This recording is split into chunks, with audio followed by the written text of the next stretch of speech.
अनंत आनंद, प्रेम ही परम मार्ग। आप सभी के हृदय में बैठे हुए उस परमात्मा स्वरूप ईश्वर को मेरा राम राम। आपके मन में एक क्वेश्चन जरूर कभी ना कभी उठता है कि जब ईश्वर है तो हम ईश्वर को क्यों नहीं देख सकते, या हम ईश्वर को कैसे देख सकते हैं? क्या ईश्वर को आंखों से देखना संभव है?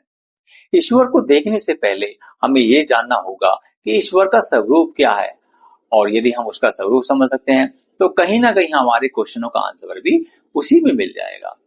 दरअसल ईश्वर जो है वो कण कण में है, ईश्वर प्रत्येक प्राणी में है, ईश्वर हर मनुष्य में है, और जो ईश्वर हर जगह है, कण कण में है, हम उसको सीमित रूप में कैसे बांध सकते हैं? आप जरा विचार कीजिए। और यदि कोई हमने धार्मिक मूवी देखी है या धार्मिक सीरियल देखा है, और या हमने कोई भगवान का चित्र देखा है, और हम सोचते हैं कि भगवान शिव या किसी भी भगवान का स्वरूप ऐसा है जैसा हमने धार्मिक मूवी, सीरियल या हमने चित्रों में देखा है, तो ये हमारी कल्पना है। क्योंकि चित्र और फिल्में जो है वो किसी न किसी की कल्पना से बनाए गए हैं। जो भी चित्र भगवान का बनाया गया है वो किसी न किसी मनुष्य की कल्पना है, और ईश्वर कल्पना से परे है। हम ईश्वर को किसी सीमित कल्पना में नहीं बांध सकते। भगवत गीता में जब अर्जुन को भगवान श्री कृष्ण ने विराट रूप दर्शन दिए, तब अर्जुन ने भगवान श्री कृष्ण से पूछा कि हे श्री कृष्ण, मुझे ये बताइए, जब आने वाले समय में यदि कोई व्यक्ति आपको देखना चाहे तो कैसे देख सकता है, आपको अनुभव कैसे कर सकता है? तब भगवान श्री कृष्ण ने कहा कि मैं हर प्राणी में हूँ, मैं हर मनुष्य के हृदय में हूँ, मैं कण कण में हूँ।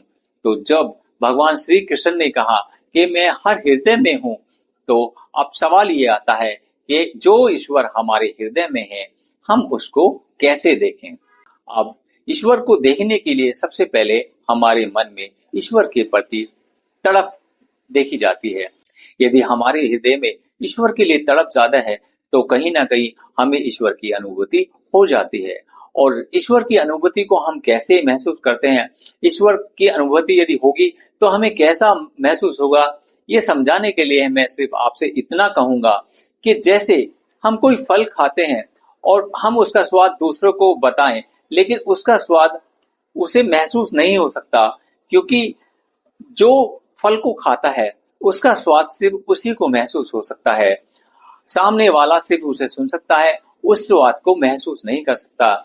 इसलिए फल को चखने वाला ही फल का स्वाद जान सकता है। इसलिए ईश्वर को अनुभव करने वाला ही ईश्वर का अनुभव जान सकता है। यदि हम आपसे कहें ईश्वर की फीलिंग ऐसी है, या कोई भी आपसे कहे ईश्वर हमें इस तरह से महसूस देगा, तो कहीं ना कहीं वो आपको भ्रमित कर रहा है। क्योंकि जब आपको ईश्वर की अनुभूति होगी तो ईश्वर आपको अपने आप महसूस दिला देगा कि ईश्वर का स्वरूप क्या है। यकीन मानिए, जिस दिन आपको ईश्वर की अनुभूति होगी वो अनुभव अलग होगा। ना ही तो आप उसको किसी को बता सकते हैं, और यदि आप किसी को बताना चाहेंगे भी तो आप उसकी व्याख्या नहीं कर सकते। और लास्ट में हम आपसे इतना ही कहेंगे कि ईश्वर को आंखों से देखना यदि आप चाहते हैं तो वो आपके विचार हैं, वो आपकी कल्पना है। ईश्वर को यदि आपको महसूस करना है, अनुभव करना है, तो वो आपको अपने हृदय में, आपको अपने अंदर ही करना होगा। क्योंकि ईश्वर कहीं बाहर नहीं, ईश्वर आपके अंदर ही है।